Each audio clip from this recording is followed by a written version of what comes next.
Hello everyone, मेरे channel में आप सबका स्वागत है। मेरा नाम है मृणालिनी। आज की जो रीडिंग है इसमें हम देखेंगे कि आपके स्पिरिचुअल जर्नी और आपके रिलेशनशिप दोनों के बारे में, दोनों का एक इंटरलिंक है।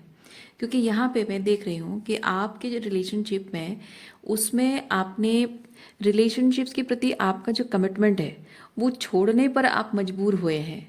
आप चाहते नहीं थे, किसी तरह के रिलेशनशिप को आप छोड़ना नहीं चाहते थे। ये रिलेशनशिप जो है वो आपके पेरेंट्स के साथ रिलेशनशिप हो सकता है, आपके अपने बच्चों के साथ या अपने स्पाउस के साथ रिलेशनशिप हो सकता है, सो जिसे आप छोड़ना नहीं चाहते। लेकिन उस रिलेशनशिप में आपको बहुत सारे हार्ट ब्रेक देखने को मिले हैं। और अल्टीमेटली क्या है कि ये जो रिलेशनशिप के प्रति आपका कमिटमेंट, आपका अपने आप के प्रति कमिटमेंट आपको करना पड़ा है, ये जर्नी। ओके, ये आपका हायर सेल्फ है। सो आप अपने अपने आप के साथ जो आपका कमिटमेंट आपको निभाना पड़ रहा है। क्यों? क्योंकि आपको अपने हायर सेल्फ के साथ अलाइनमेंट में आने की ज़रूरत रही है। क्यों रही है? क्योंकि ये जिन लोगों के साथ आपका कमिटमेंट रहा है वो टॉक्सिक रहा है और आपका उनके साथ अनहेल्दी अटैचमेंट रहा है। अब ये चीज़ आपको पता नहीं था क्योंकि आप उस वक्त बहुत ही मैनिपुलेटेड थे और आपके शायद रिलेशनशिप को लेकर आपको पता नहीं था कि हेल्दी रिलेशनशिप पैटर्न होता क्या है।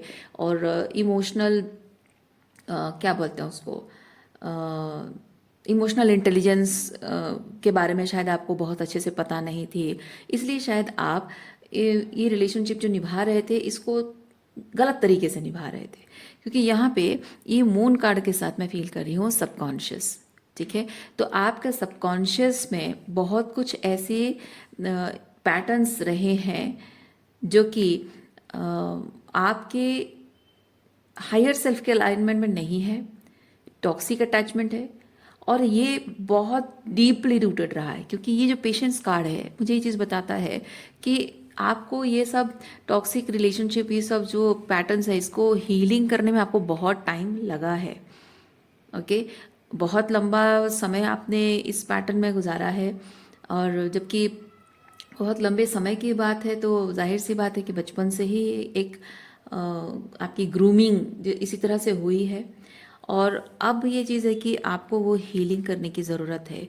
वो जो भी आपके सबकॉन्शियस में जो जिस तरह के आप फीलिंग्स को प्रोसेस करते हो और जिस तरह से आप ये हॉस्टिलिटी है रेजिस्टेंस को, तो ये रेजिस्टेंस है आपका, ये जो अटैचमेंट है, अनहेल्दी अटैचमेंट होता है, उसकी वजह से रेजिस्टेंस होती है।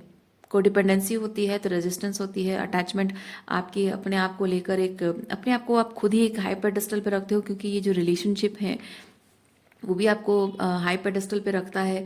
चाहे कैसा भी रिलेशनशिप हो, तो उसकी वजह से कहीं ना कहीं खुद को प्रूव करना, खुद को वैलिडेशन देने के लिए खुद को प्रूव करने की ज़रूरत आपको महसूस होती है। इसीलिए ये आप अपनी सोलो जर्नी में निकल नहीं पाते हो, क्योंकि इस जर्नी में निकलने के बाद ही आपकी हीलिंग शुरू होती है। आपका अपने हायर सेल्फ के साथ, ऑथेंटिक सेल्फ के साथ आपका अलाइनमेंट शुरू होता है। तो ये जो रेजिस्टेंस आपकी रिलेशनशिप में आपके अपने अंदर रही है, उसकी वजह से आपने बहुत लंबे समय तक इस तरह के टॉक्सिसिटी को एक्सपीरियंस किया है। और वो रेजिस्टेंस आपकी ख़त्म होने के लिए ये हार्ट चक्र ओपन होना ज़रूरी है। ठीक है, तो ये रेजिस्टेंस तब खत्म होती है जब आपका हार्ट चक्र ओपन होता है। और हार्ट चक्र ओपन होने के लिए ज़रूरी होता है कि आप अपने फियर को फेस करें। तो रिलेशनशिप को छोड़ने का फियर, ये देखिए, lost in the reigns of past. तो पास्ट के प्रति आपका जो ये जो पास्ट पैटर्न्स है, पास्ट रिलेशनशिप है, उसके प्रति जो अटैचमेंट रहा है, तो वो फियर रहा है उसे छोड़ने का। क्योंकि आप जानते हैं कि जो रिलेशनशिप आप छोड़ना नहीं चाहते हैं, वो कहीं ना कहीं आपको बांधे रख रहा है। आपको, जैसे कि ये हॉस्टिलिटी उन लोगों की हॉस्टिलिटी भी है कि वो लोग अपने तरीके से चीज़ें चाहते हैं। आपकी इमोशंस की, आपकी इमोशंस की कदर नहीं है। आप क्या चाहते हो, क्या फील करते हो, उनके साथ रिलेशनशिप निभाने में आप किस तरह से इमोशनली, एनर्जेटिकली ड्रेन होते हो, साइकोलॉजिकली आपके बहुत ट्रॉमा डेवलप होती है। तो इस तरह की चीज़ों के बारे में किसी के अंदर वो एम्पथी नहीं है समझने की। इसलिए वो हॉस्टिलिटी, रेजिस्टेंस उनके अंदर है कि हमारे तरीके से चीज़ें होंगी, लोगों का ऐसा रहा है। तो और आप अगर कुछ कहते भी होगे, क्योंकि यहाँ विक्ट्री कार्ड है, विक्ट्री के साथ मैं फील करती हूँ आपके अंदर वो हिम्मत भी आई होगी समय के साथ साथ।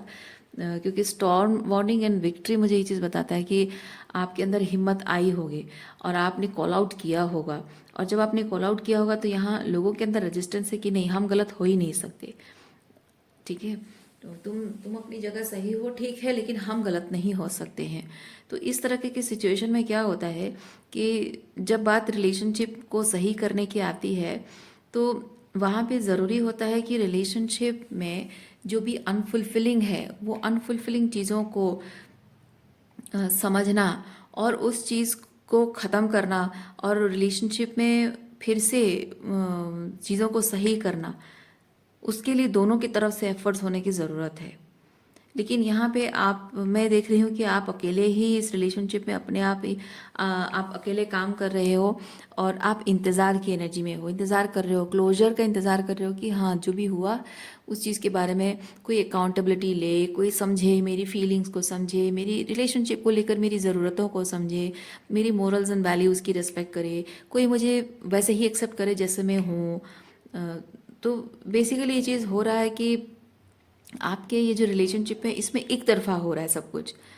तो भले ही लोग जताते होंगे कि हम आपसे प्यार करते हैं, लेकिन एक्चुअली में एक तरफा प्यार आपका है, बाकी लोगों का जो है आपका सिर्फ लेन देन, ओके, सिर्फ गिव एंड टेक वाला रिलेशनशिप रहा है।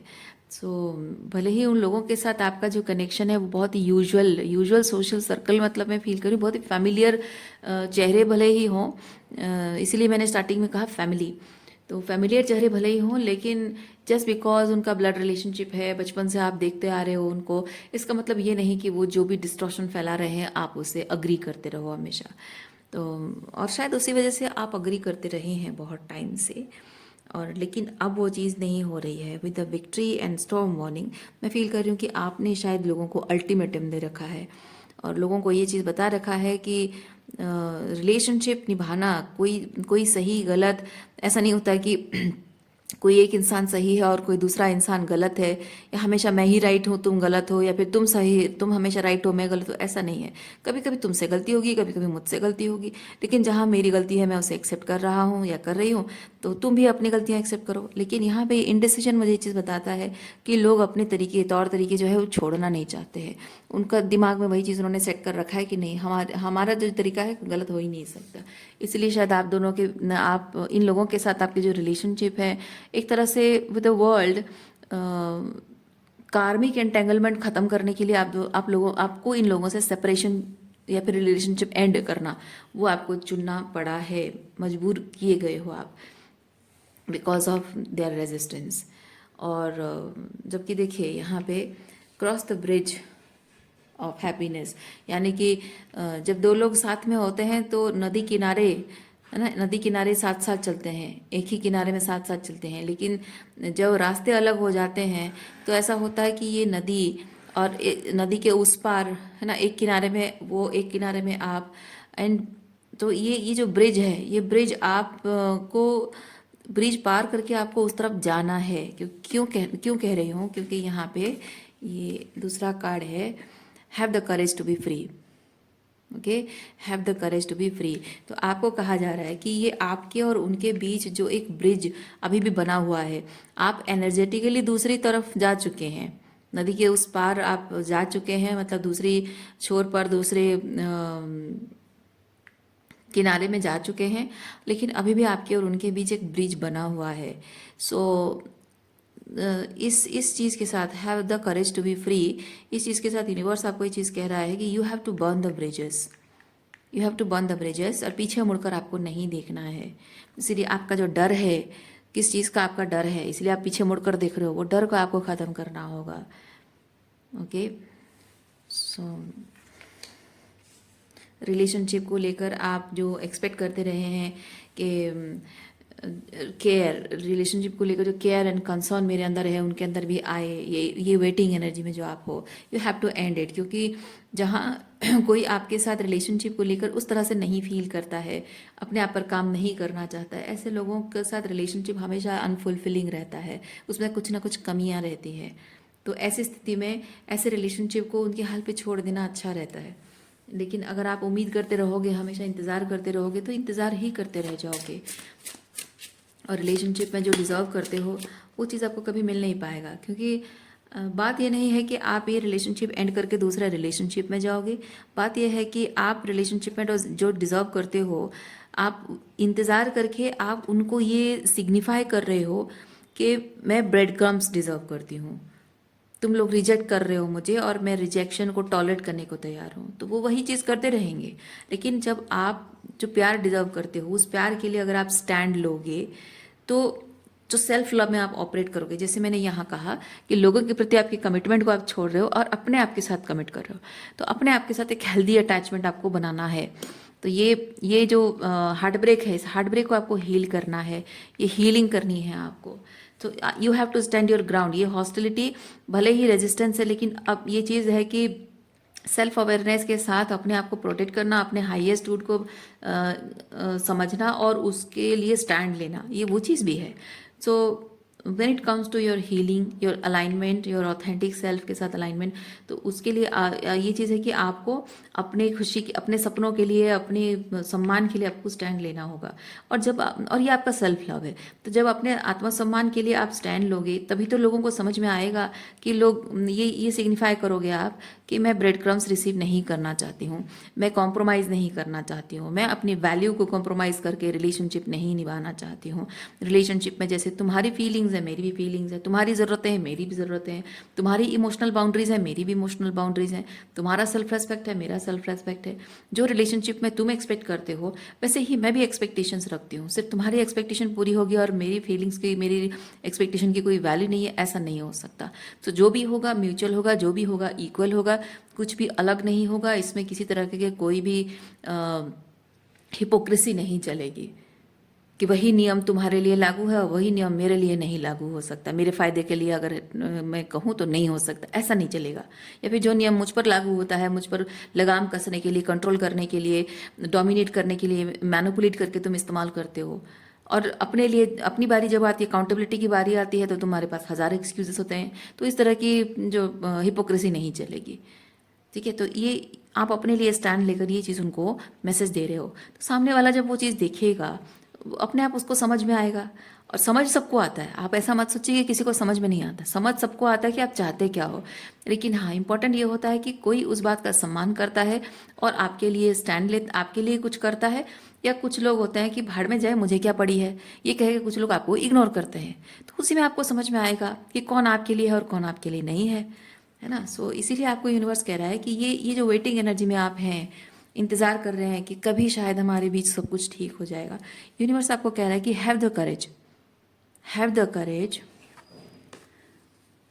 Have the courage to be free. Okay, so reading मैं यहीं पे रखती हूँ। उम्मीद करती हूँ इस रीडिंग से आपको कुछ क्लैरिटी मिली हो। मैं आपको नेक्स्ट रीडिंग में मिलती हूँ। अपना ख्याल रखिए, खुश रहिए, बाय।